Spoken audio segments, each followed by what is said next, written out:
Hello and welcome to Food Tank's webinar series. My name is Sarah Small and I'm Food Tank's Chief of Staff. I'm really excited about today's webinar with Dr. Michael Hamm. Dr. Hamm is the C.S. Mott Professor of Sustainable Agriculture at Michigan State University, and he was also a consultant on sustainability to the U.S. Dietary Guidelines Advisory Committee. Today, his presentation will discuss the U.S. Dietary Guidelines and sustainability, why they need each other. This webinar will be recorded and posted on foodtank.com afterwards. You can also follow along and participate on Twitter using hashtag #FoodTank. Also, please submit your questions using the questions tab in your chat box or email them to me, Sarah, S-A-R-A-H, at foodtank.com. We will have some time at the end for a Q&A discussion. So without further ado, Dr. Hamm, it's truly an honor to have you here today, and I'm excited to hear your presentation. I will give you the floor now. Well, thank you very much, Sarah, and thanks to the rest of Food Tank for allowing me to do this presentation. I'm very honored. And to all of you out there, whether it's good evening, good afternoon, or good morning, I'm glad to have you on the air. And let me just tell you a little bit about what I'm going to do today in about 35 or 40 minutes. I'm going to start with a little bit about how the U.S. Dietary Guidelines Advisory Committee is set up and what it does, what it tried to do, what it did this year. Talk about why it did what it did, what are some data around sustainability in our diet, and then talk about some issues that are out there and things that we can do over the next 3 or 4 years to maybe improve the situation around our diet and sustainability. So with that, let me move on.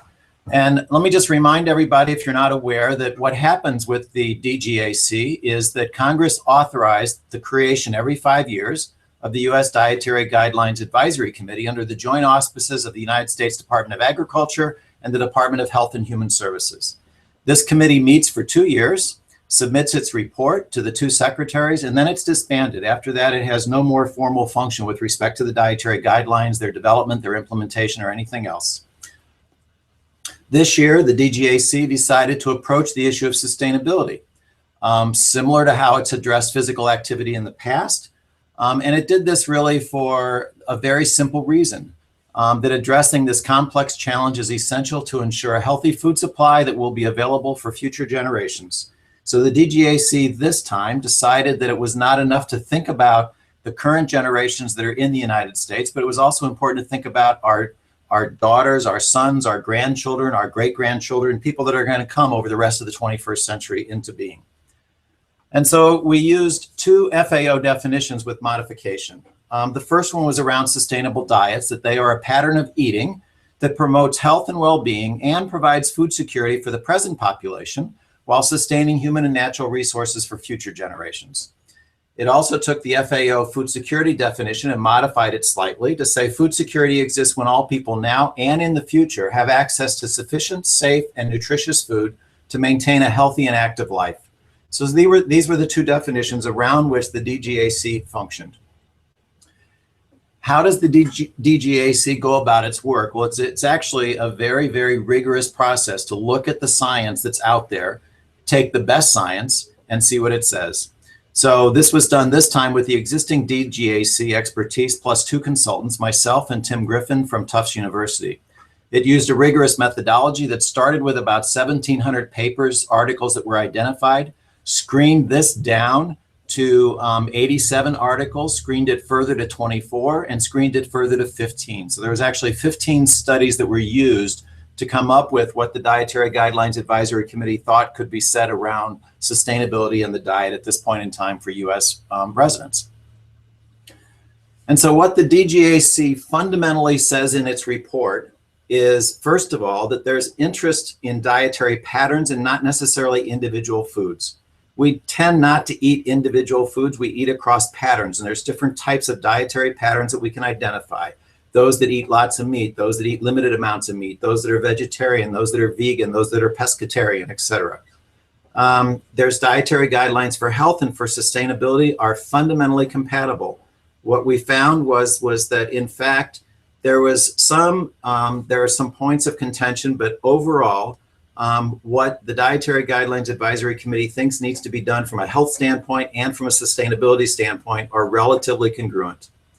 And fundamentally, that it's around increasing fruit and vegetable consumption, decreasing meat somewhat, and decreasing calories to help achieve and maintain a healthy body weight. And we'll see these in more detail when we look at some of the data. So what the DGAC report did not explicitly address, it did not explicitly address the way we produce our food, recognizing that there's variations in production systems within various animals, various fruits, various vegetables and grains. There's many different types of production systems, and these different systems have different impacts on the environment. We did not approach that. We did not approach the issue of how we manage waste, including human waste. And of course, there's a lot of carbon, nitrogen, phosphorus, potassium, other nutrients that are lost when we don't reuse a lot of the waste products that either in our food supply or that we as humans evacuate. We also did not look at, the committee did not look at the relationship between where food is produced and where it is consumed, and the potential for improving sustainability depending on the food, depending on the production strategies and the differences between the two.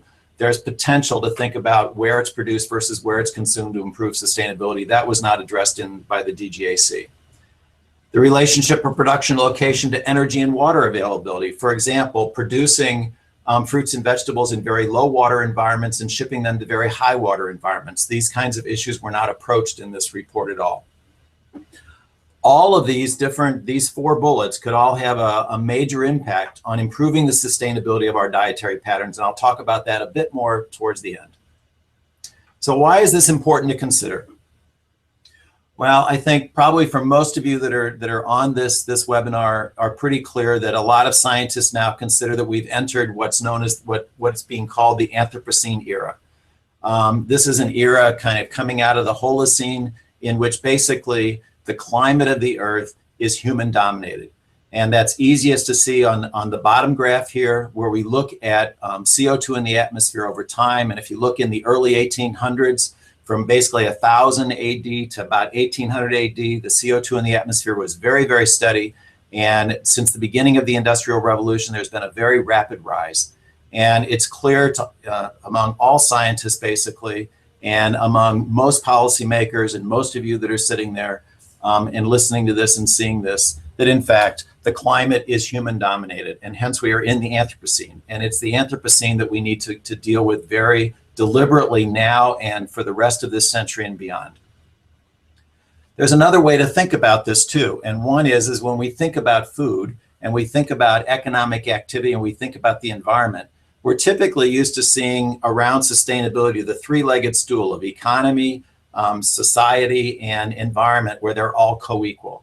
And this is an interesting way to look at it from Rawworth at Oxfam, in which what we think about is a social foundation where there is food security, sufficient water, income for right livelihood, personal resilience, and all of these kinds of things that create the social foundation that none of us should go below. And that the environment and the environmental capacity in different regions of the United States, different parts of the globe, and on a global basis presents a ceiling beyond which we should not go. And what's in the middle is the safe and just operating space for humanity. And it's inside that operating space that, in fact, our sustainable economic development should be occurring. So that what we're always keeping in mind is the environmental ceiling and the social foundation. So that, in fact, the three legs of the stool are not three legs of a stool, but they're an environmental ceiling, a social base, and a safe operating space in the middle in which our economy occurs. And so with that, it's probably useful to keep track of the fact that global food production has a massive impact on natural resources. It accounts for about 80% of all deforestation globally. It accounts for greater than 70% of the fresh water use across the globe. It accounts for about 30% of the human-generated greenhouse gas emissions, and depending on what all you put into the food system and food production, it's much higher than that. It's the largest cause of species biodiversity loss, and it's the largest cause of phosphorus flows to fresh and salt water. Here in the United States, of course, we have the Gulf of Mexico dead zone every year, which is largely due to nutrient flow down the Mississippi from the 31 states that all or in part drain into the Mississippi basin. And so with that in mind, it's useful, I always think it's useful too, to think into the future. And we know that right now, and you all probably know that we have about 7.2, 7.3 billion people in the world. And kind of the middle projection of where we're going to go probably by the middle of this century is about 9.4 billion.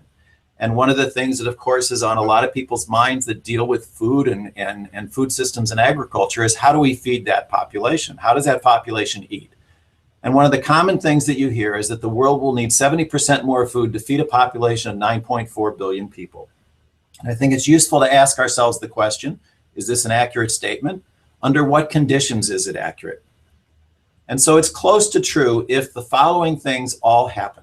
One, all countries around the world experience a nutrition transition and eat like the US dietary pattern. That is, across the developing world, as incomes increase, two things tend to happen. One, meat consumption tends to go up, and two, excess calorie consumption tends to go up, and empty calorie consumption tends to go up.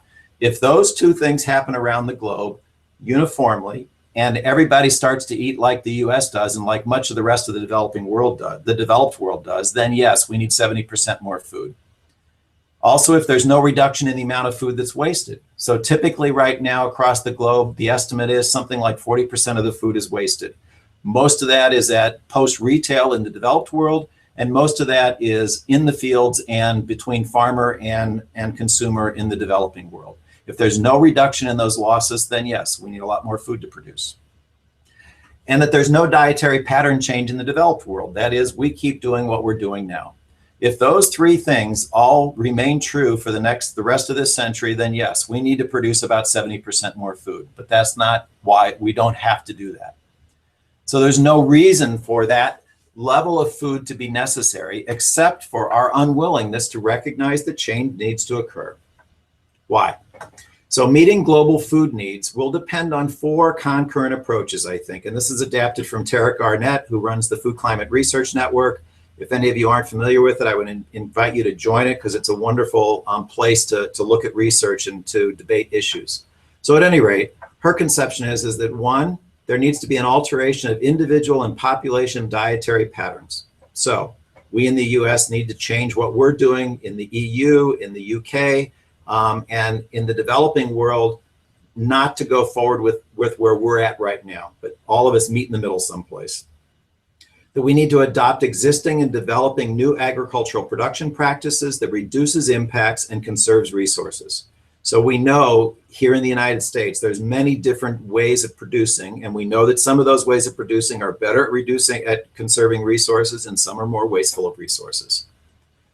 We need more equitable distribution of resources across the globe. And finally, the reduction of food waste.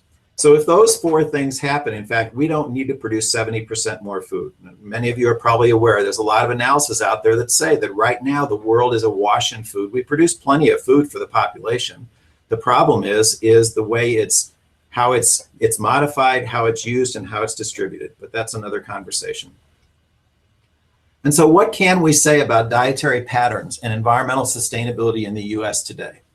Well, as I said, there was about 15 papers that were utilized in the DGAC report. There was another 4 or 5 that came out just after the report was basically the committee had done its work. And so I'm going to talk about what's in a few of those studies. And first of all, I think it's important to remember that the DGAC created a conceptual framework for itself to work with. One, first of all, was that there's a number of values and policies that need to be in place for sustainable diets to be the norm. On the value side, there's things like a culture of healthy living, support for universal food security. On the policy side, there's things like engaging multiple sector stakeholders, developing systems for monitoring and accountability, and a number of other things. And on the other side, there's plenty of work for everybody. It's not just about how farmers produce or ranchers produce, and it's not just how consumers consume. It's everybody in that supply chain and all the input suppliers and everybody else. And how do we focus on conserving natural resources, using capital and labor responsibly, innovating in our research and technology, and enhancing biodiversity? And then on the consumer side, how do we link sustainability and healthy diet? How do we achieve these healthy patterns? How do we increase the demand for sustainable food, and how do we minimize waste at all points in the supply chain? So with that in mind, let's take a look at some of the data. First is a study from Chris Peters when he was a graduate student at Cornell. Now he's on the faculty at Tufts University, in which he looked at land requirements for producing different types of diet. There's a lot of data on here, so let me just simplify it. The main thing that he points out here is that as meat consumption goes up from 0 to 381 grams per day, the amount of land that's required to produce that diet goes up commensurately. So there's a pretty stepwise increase in land as we eat more meat, and that's generally found to be true. If we move over to a Dutch study looking at greenhouse gas emissions per day for 6 different diets, and this is total CO2 release per day. If we start on the left with the average Dutch diet, it's fairly high, and as we go from the recommended Dutch, which is somewhat less meat and more of some other things, to semi-vegetarian to vegetarian to vegan, we see basically a stepwise decrease in the kilograms of CO2 equivalents released per day. They also looked at land use, and their land use projections were fairly similar to what Chris Peters found for modeling New York state diets, which is as meat consumption goes down on average, the amount of land required to produce the diet on a daily basis goes down. Land and energy, land and CO2 equivalents, greenhouse gases are 2 of the main things that have been looked at on a global basis with respect to sustainability in diets. Coming back in the United States, a study out of the University of Michigan by Marty Heller looked at the CO2 equivalents of different parts of our diet and then put it together. And what you can see in here is that, of course, meat, in this case being beef primarily, but ruminant meat, has the highest amount of CO2 equivalents released per capita per year. Dairy products next, poultry next, and then you've got added fats and oils and fluid milk and some other things. And if we look then at putting that all together into a diet, their data is very interesting, because what their data points out is that it's not just changing our ratio, let's say, of consuming more fruits and vegetables, consuming more whole grains, and eating less meat, but it's also reducing caloric intake.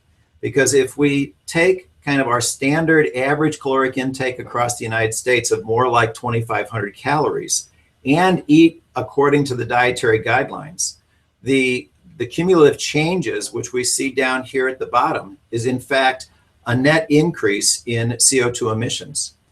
If, on the other hand, we reduce our caloric intake to the recommended 2,000 calories on average across the population of the United States, we get a slight decrease in greenhouse gas emissions. I want to point out this study is really interesting because one of the things that's true is in the United States, we have a relatively high recommended daily allowance for calcium. And 50% of the calcium that we get in our diet comes from dairy.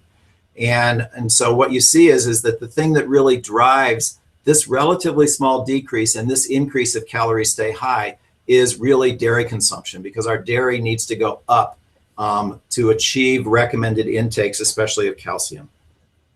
Okay.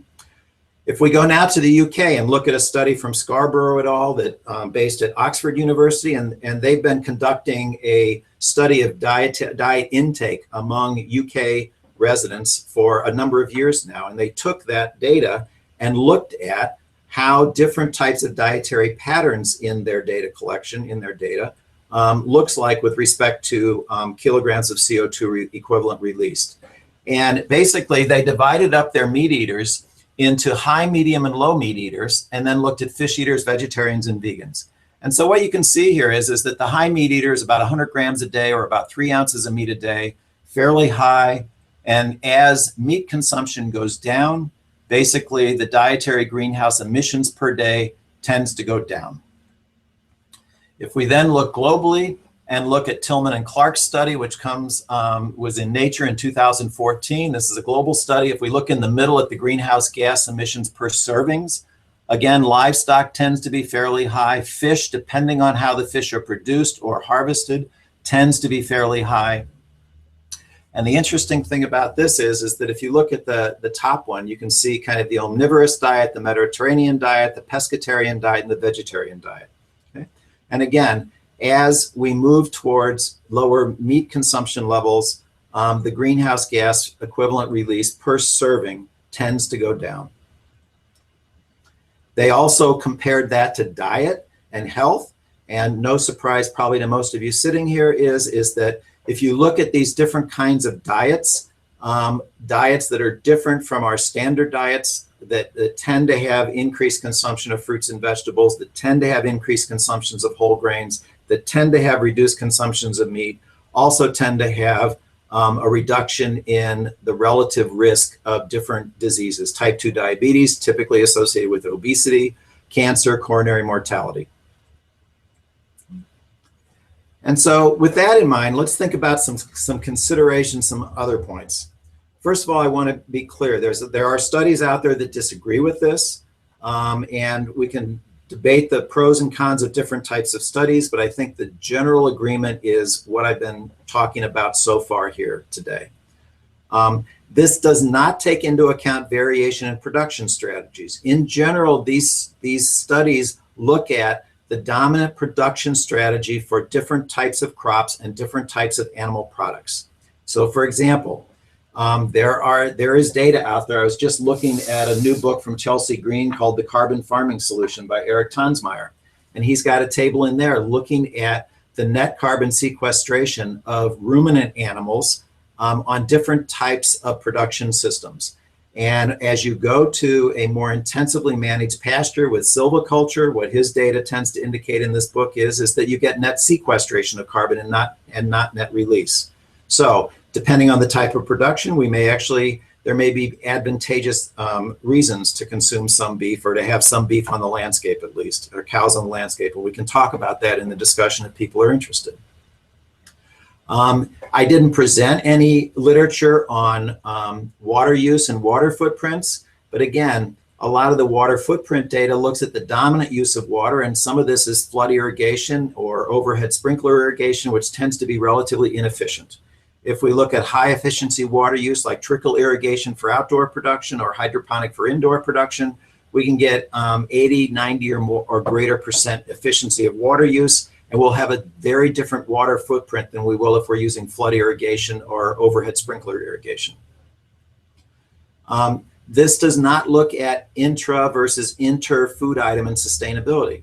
So one of the points, as I looked at a lot of the public comments on the Dietary Guidelines Advisory Committee on the public website that USDA and HHS had set up, and looked at a lot of the responses from industry as the committee was meeting and doing its work, a lot of the animal industry people especially talked about the change in sustainability of the production of their products, say from 10, 20, 30 years ago to now.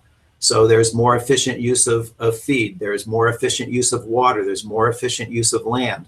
There's more meat or milk output per unit of input. And all of that for a whole number of different reasons. And all of that is true. And that's an important thing to do. We need to continue to improve the sustainability of the production of any given item we're going to have on our food plate. And we need to look at how all those different items come together to create a more sustainable or a less sustainable plate of food. And the other thing that I mentioned earlier is that we have a high calcium and hence dairy recommendation compared to most other countries. And I say calcium, hence dairy, because about 50% of the total calcium consumption in the US food supply comes from dairy. Doesn't mean it needs to, it means that's where we are right now as a nation. So there's a number of other variables that become important that we can think about. So for example, one of the arguments that's been made by a lot of people, which I think is a useful argument, is that there are a lot of lands that should be in pasture that we could use for ruminant production because no other animal is going to take that grass and that legume and convert it into usable food. What Ellen Roos in Sweden calls the ecological leftovers. And I think that's absolutely true. I think there's studies out of Iowa State, for example, that shows that on some lands, on some on-farm research, that if the right 10% of land on some of those farms is put into permanent cover, it reduces the erosion of soil and the flow of phosphorus with that soil into the Mississippi by 90%. So 10% gets you 90%. Now, then the question becomes, what happens to that 10% of land that's put into permanent cover? It could be used for bioenergy crops, for example. It could be used for feed crops for ruminants, whether it's for beef cattle, for sheep, for goats, or for dairy, or for milk production of some type. All of that said, it's important and useful, I think, to keep track of the fact that the population of the United States is going to grow. And by 2020, with projected demographic growth rates of the population, where we currently consume 28 kilograms per person per year of beef, we would need another 500 million kilograms of beef for everybody in the country to eat exactly like they do now. By 2020, we'd need about 2.2 billion kilograms more of beef for everybody to eat like they do now. If our production were kept constant, by 2020, our consumption will go down about 1.6 kilos per person. By 2050, it will go down nearly 6 kilos per person. So if we keep track of the fact that the population is going to grow, and that growth in population is either going to demand that we are going to have a decline in consumption of animal products, probably broadly, or we are going to have to use a lot more land to produce food for that population. And where's that land going to come from? Becomes a daunting question. So I think that over the next 20 or 30 years, we are going to have to see a change in our food consumption patterns, if for no other reason, because population is growing. There's other reasons to do it besides that. Okay. The other thing that I mentioned earlier is that there might be some advantages to looking at relative location of production in terms of thinking about the sustainability of our dietary patterns. These are pictures of unheated hoop houses at the Student Organic Farm here at Michigan State University. You can see in the top left there what it looks like outside. In fact, it looks about like that right now. It's snowing outside my window. And what it looks like inside, what it looks like inside at the same time. Lush growing greens. And so in places like Michigan and the upper tier of the United States, we're seasonally challenged. There's parts of the year when we can't grow things outdoors. But we can do a lot with extended season technology, those kinds of hoop houses. And one of the questions we can ask ourselves is, under what conditions and in what kind of frameworks does indoor production in seasonally challenged areas start to make sense from an environmental standpoint? And in this case, looking at it from a carbon footprint standpoint. So we looked at we did a life cycle analysis. Rachel Plawecki, who was an undergraduate here at Michigan State, did this work, looking at growing lettuce in those hoop houses at the Student Organic Farm or on a farm in the area versus shipping it from California, and taking into account the steel and the plastic that goes into that hoop house and looking at it. What we found was that it's about 1/5 the carbon footprint to grow a kilo of lettuce in one of those hoop houses than it is to grow it and ship it from California.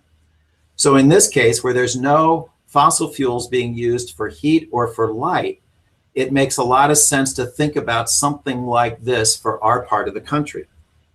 Now, what if we start doing other kinds of things like tomatoes, fruiting crops that are going to need heat and possibly external light, electricity generated light? Does it still make sense? And if we go even further and say, let's grow them completely indoors, like the upper right corner of the slide is showing there, does that make sense?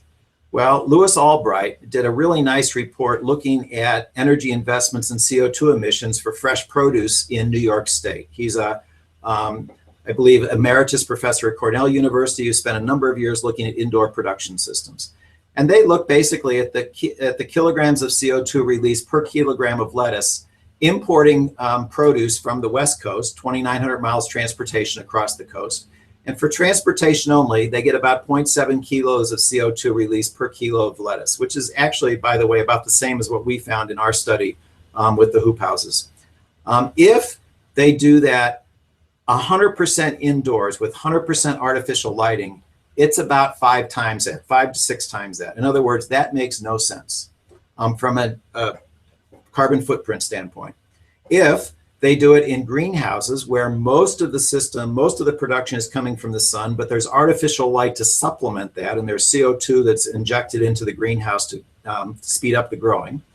In Ithaca, it's about the same as the transportation cost, whereas on Long Island, it's about half. The difference being there's more cloudy days in Ithaca than there is on Long Island. And so on average, you get more from the sun. So whether it's Ithaca or whether it's Long Island, New York, it's either a wash or there's an advantage to think about indoor systems with some artificial lighting so you speed up growth. When you get to the fully indoor systems, it makes no sense. So we can think about production location for different kinds of crops at different times of year in different kinds of systems, and think about what analysis do we need to say this could improve the sustainability of our dietary patterns, this would not. And I think we have some pretty clear directions of where to go in terms of thinking about indoor production. Outdoor, there's also, of course, a lot of things we can do. As I mentioned, there's different strategies for producing. This is work from the Kellogg Biological Station here at MSU, and with their long-term ecological research trial funded by NSF. And what they found is that conventional annual crops versus no-till versus biologically based, which is in their case was basically organic by neglect. Not a lot done to it, but it was an organic system. And what you can see is that there's ways to go from a net release of CO2, greenhouse gas equivalents, to a net sequestration with annual crops. Successional communities gets even better. Okay. And of course, the farming systems trial at Rodale, over a 14-year period, they looked at manure systems, legume systems, and conventional systems, and looked at the change in soil carbon, i.e. the sequestration of carbon in cropping systems. And with both manure and legume-based organic systems, they found that over 14 years, there was a significant increase in soil carbon. In other words, there's different ways of producing row crops, corn, soybeans, wheat. It can be done in ways in which there's sequestration of carbon, or it can be done in ways in which there's release of carbon. Oops. Sorry. Okay. So what came out of all of this were basically 4 recommendations from the DGAC report. The first one is that the DGAC recommended that research be conducted to determine whether sustainable diets are affordable and accessible to all sectors of the population, to develop, conduct, and evaluate in-depth analysis of U.S. domestic dietary patterns, and determine the degree to which sustainability practices, domestically and internationally, are important to food choice. And there was more there. Develop a robust understanding of how production practices, supply chain decisions, consumer behaviors, and waste disposal affect the environmental sustainability of various practices. And finally, determine the potential economic benefits and challenges to supply chain stakeholders.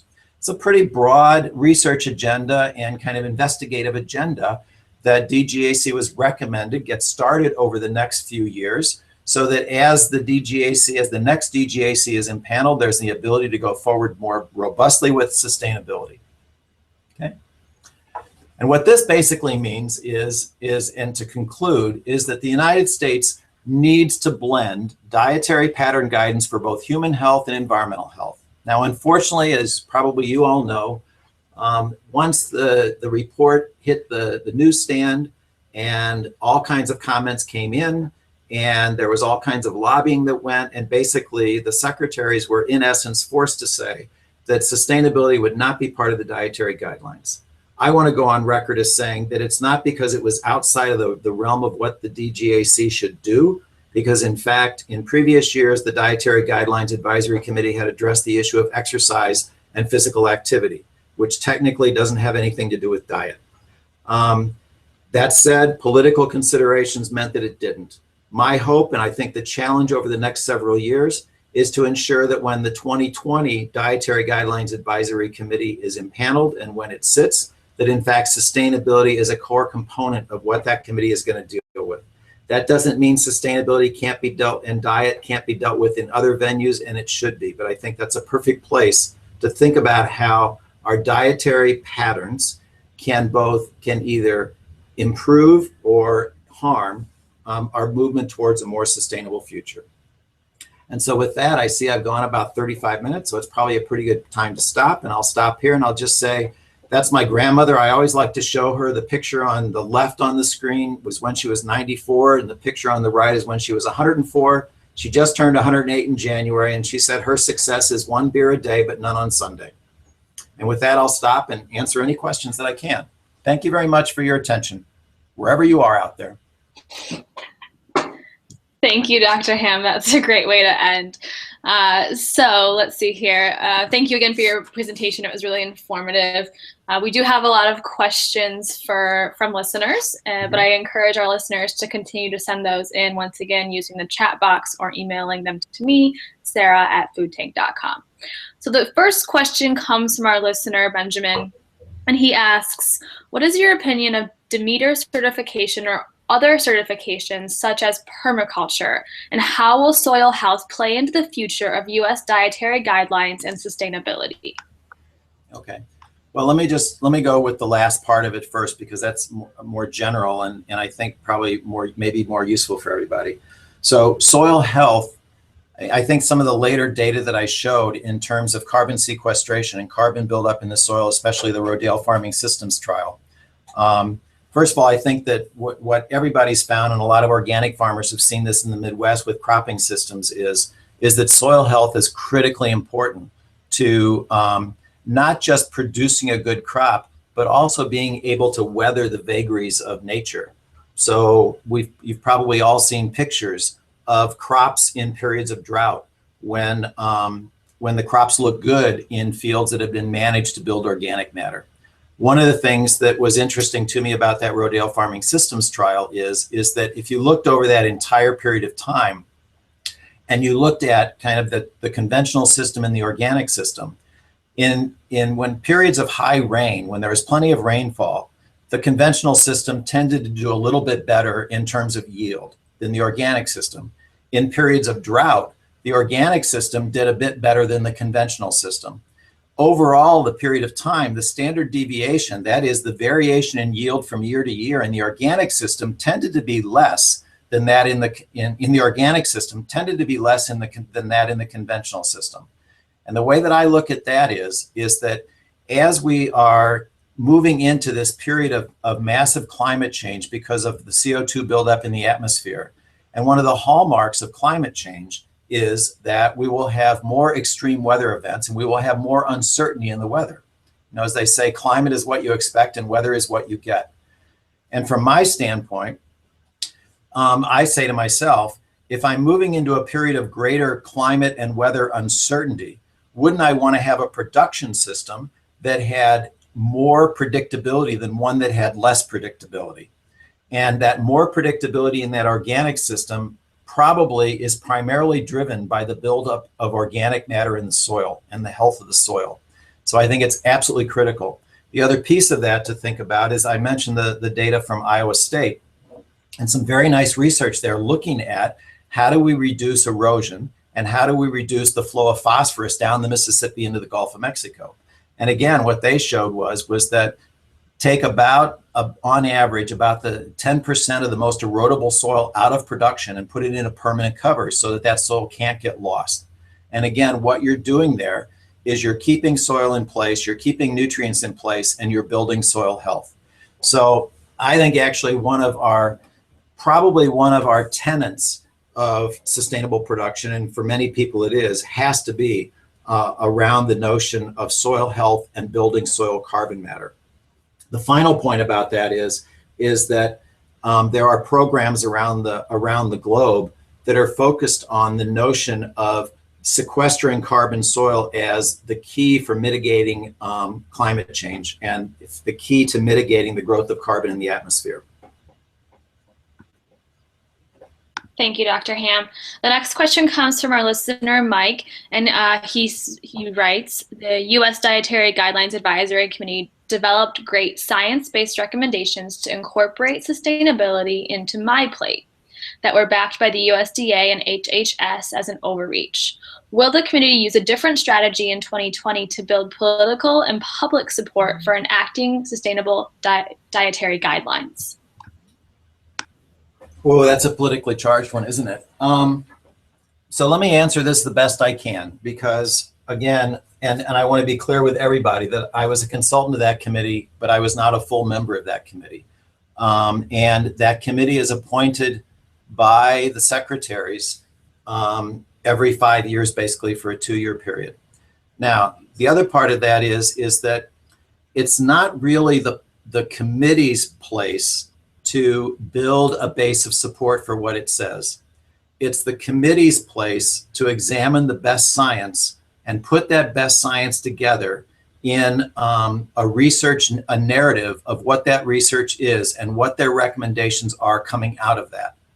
I think that what we saw in the public comment period on this is the role of civil society in making its voice heard. So this year, and it was largely driven around the issue of sustainability in there, this was by far the largest number, tens of thousands, I think 29,000 total comments that went into the government website where the public comment is. Most of those, again, focused around the sustainability issues. And so what I think we saw was a huge response from civil society and a great response from civil society. And so what I would hope is that over the next 2 or 3 years, what there is from civil society is a strong push, both at the congressional level and at the departmental level, that is USDA and HHS, a push for including sustainability as a key component of the next dietary guidelines from the standpoint of ensuring food security for future generations, because that is part of the charge of the committee. And so, I just want to say it again. I don't think it's the role of that committee to engage public support. It's the role of that committee to examine the science, and it's the role of civil society to engage the citizenry of the United States and push Congress and the departments to do what it knows it needs to do. Yeah, great answer, Dr. Hamm. And so the next question comes from Liz. She says, you mentioned that the dietary guidelines didn't take into account different types of food production. How would this change recommendations in the future if such food production methods were implemented?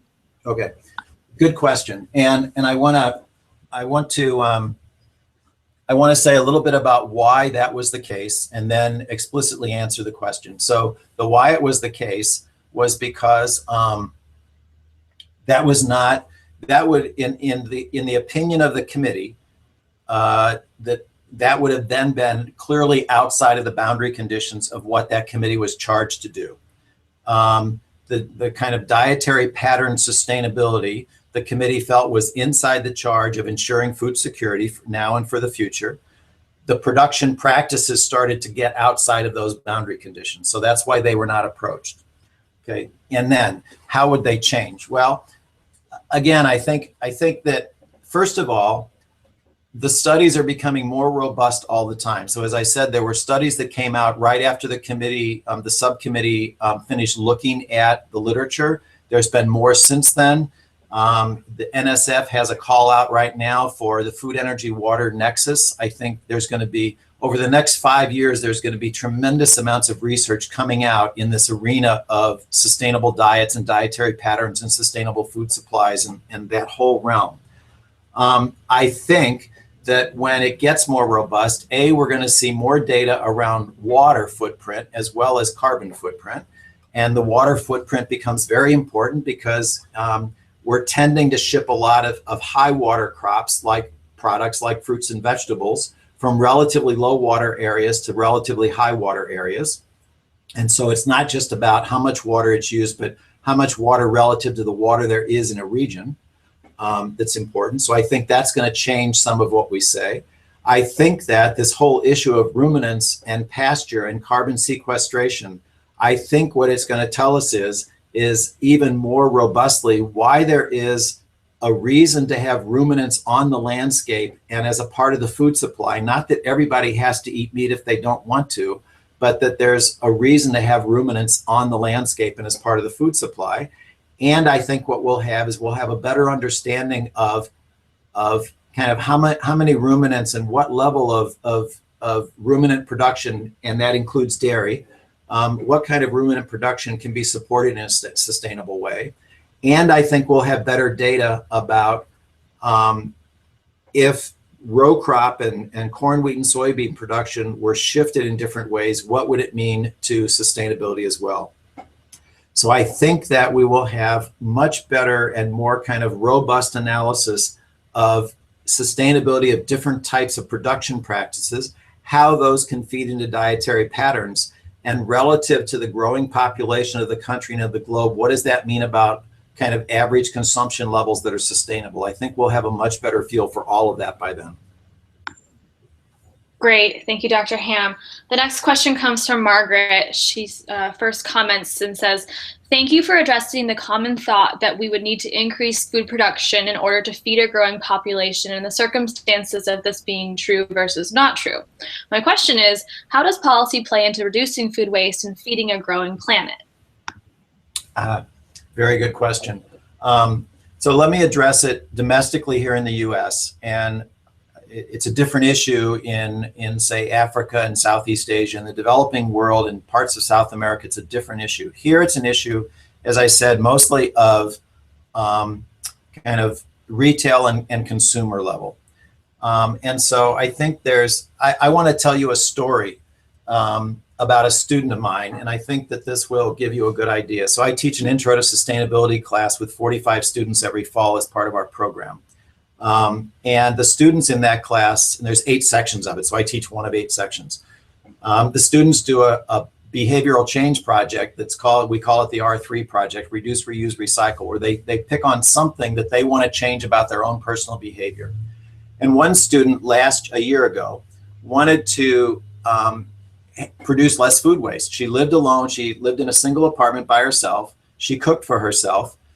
She generated leftovers, but then she said, I don't like to eat leftovers, so I ended up throwing all that food away at the end of the week. So she said to herself, I want to start eating better. I want to eat more organic food, more from the farmer's market, more from the co-op, and I don't want to produce waste.